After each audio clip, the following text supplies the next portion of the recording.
Some people are just built to serve. You are completely done.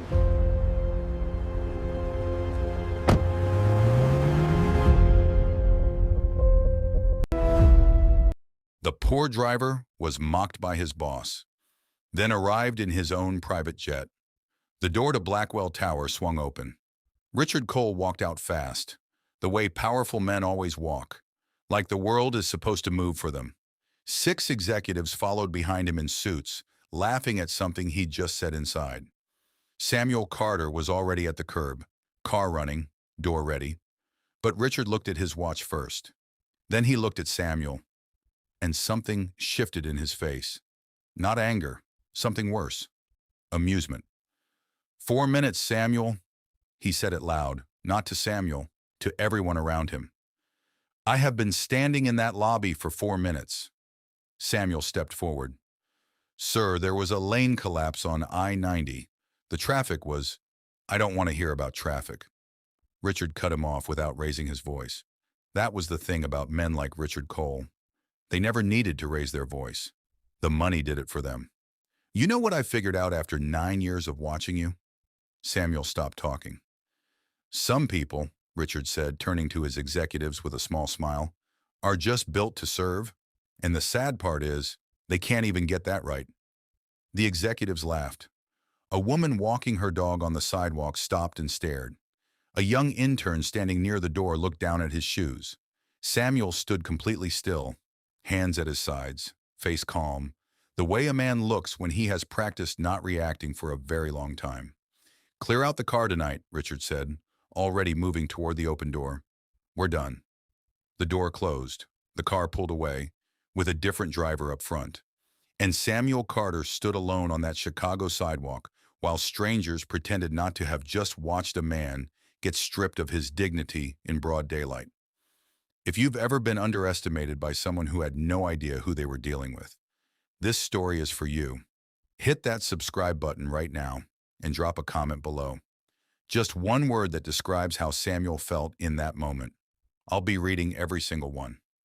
Now here's a question I want you to think about while you watch this story unfold.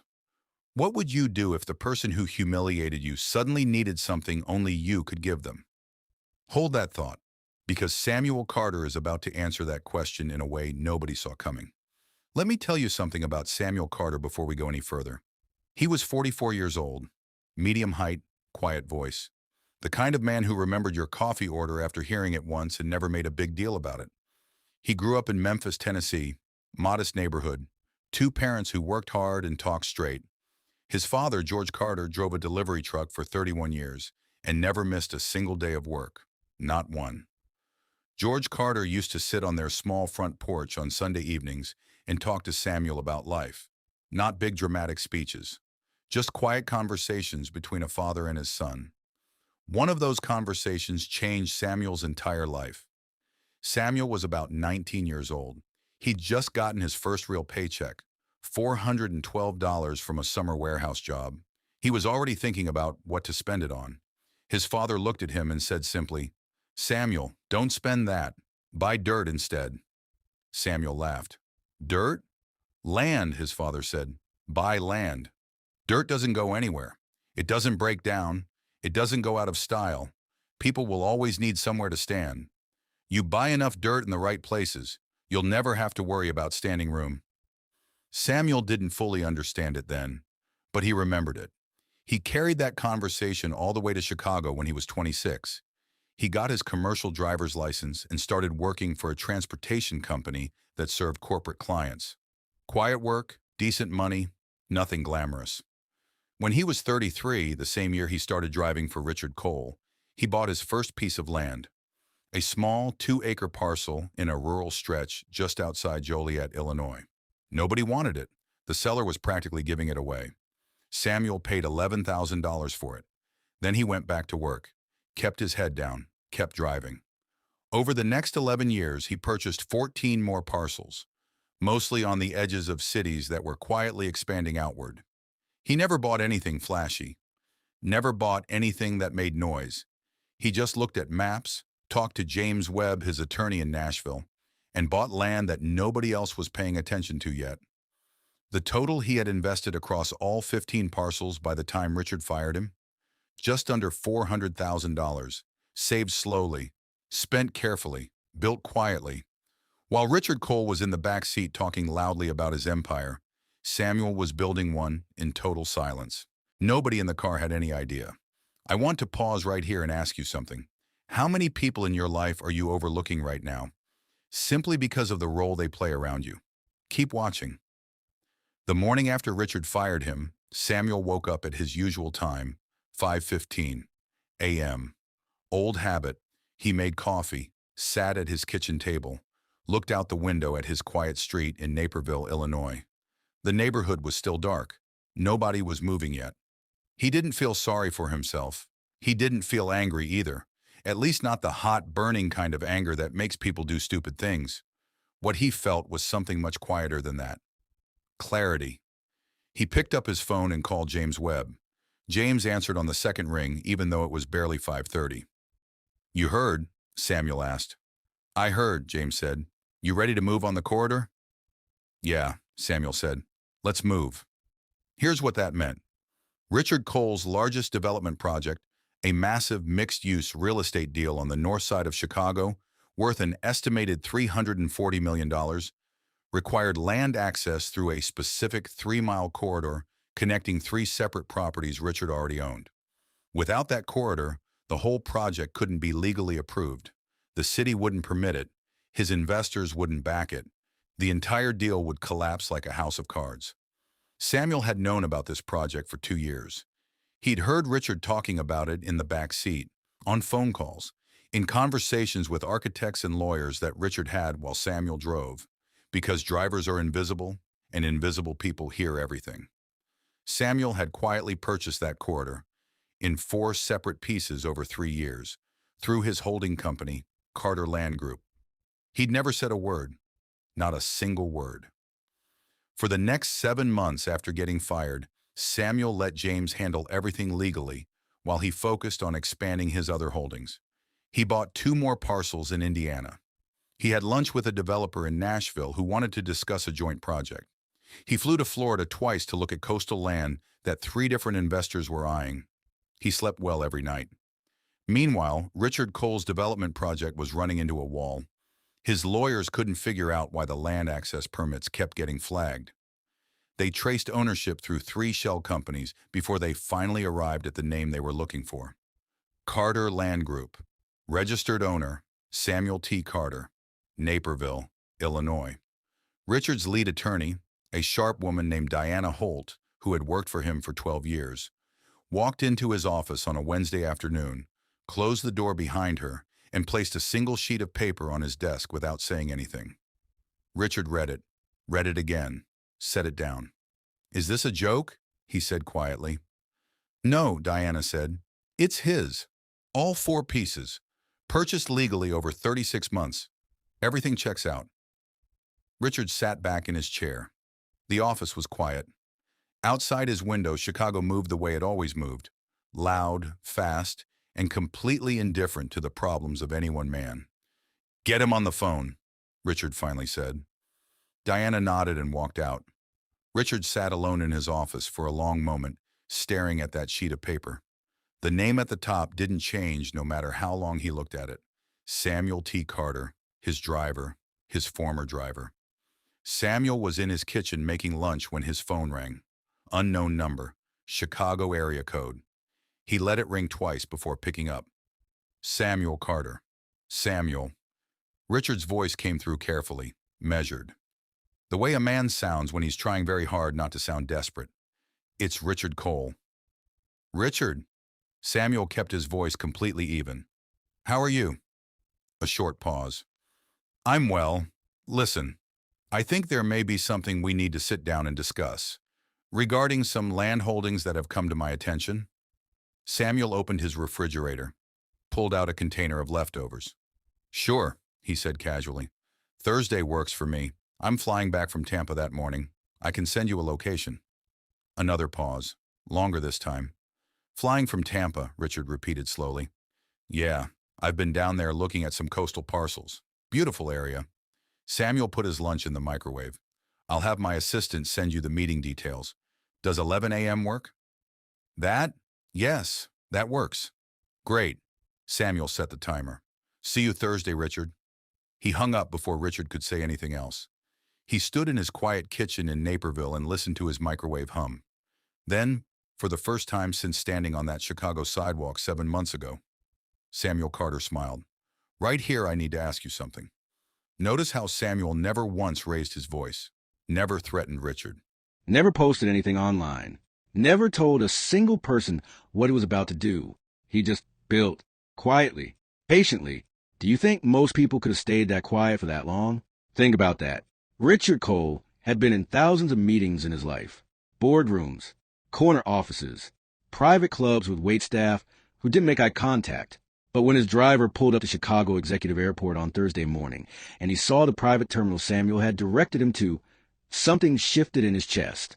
He stepped out of his car slowly. The tarmac was clean and quiet. A cool October morning. The sky was pale blue and wide open the way Chicago skies get in fall. And there it was, a white Bombardier Challenger jet, sitting perfectly still on the tarmac. Clean lines, no flashy logos, just a tail number registered to Carter Land Group. Richard stared at it for a moment longer than he meant to. Then Samuel walked out of the terminal building. Navy suit, no tie. No enormous watch. No entourage. Just a calm, unhurried man who moved like he had absolutely nowhere more important to be, which was somehow the most powerful thing about him. He walked straight to Richard and extended his hand. Richard shook it. First, that detail mattered more than Richard wanted to admit. Thanks for coming out, Samuel said simply. I know you're busy. Of course, Richard said, smiling the way men smile when they're recalibrating everything they thought they knew. They walked up the jet steps together. Inside was a small conference table with 4 seats. Clean, professional, simple. Samuel sat down across from Richard like a man who had done this 100 times. Because by now he had. Richard had brought 2 lawyers. Samuel had brought James Webb, calm, gray-suited, carrying a single leather folder and nothing else. Richard's lawyers laid out 3 documents immediately. Offers to purchase the land corridor, each one more generous than the last. The highest number on the table was $4.2 million. Samuel didn't touch any of them. He just looked at Richard. I'm not selling the corridor, he said. Richard's jaw tightened slightly. Samuel, that's a very competitive offer for land that you paid. I know what I paid for it, Samuel said. Not rudely, just clearly. And I know what it's worth to your project right now. Those are 2 very different numbers. Silence. James Webb opened his leather folder and slid a single document across the table. What Mr. Carter is proposing, James said quietly, is a development partnership. 40% equity stake in the full project. Carter Land Group retains ownership of the corridor and contributes it as a capital asset into the partnership. His name appears on the development, Carter Cole North Side Project. Richard stared at the document. His lawyers leaned in and whispered to each other. $400 million project. 40% stake. Samuel was talking about walking away with somewhere between $150 and $160 million in equity from land that cost him less than $80,000 total to acquire. Richard looked up slowly. You planned this, he said. It wasn't an accusation. It was almost respect. I planned to build something, Samuel said. I didn't plan what happened on that sidewalk, but I'd be lying if I said it didn't speed up my timeline. Richard was quiet for a long moment. Outside the jet windows, a small plane taxied slowly across the tarmac. That day, Richard started carefully. On the sidewalk. Samuel, I want you to know that I didn't. Richard. Samuel stopped him gently. I don't need an apology. I need a signature. He slid the document 2 inches closer across the table. Richard looked at it. Then he did something Samuel had driven him to do 1,000 times for other people. In boardrooms, in restaurants, in offices all over the city of Chicago. He picked up a pen, and he signed. The Carter Cole North Side development broke ground on a cold Monday morning in February. It was a big deal.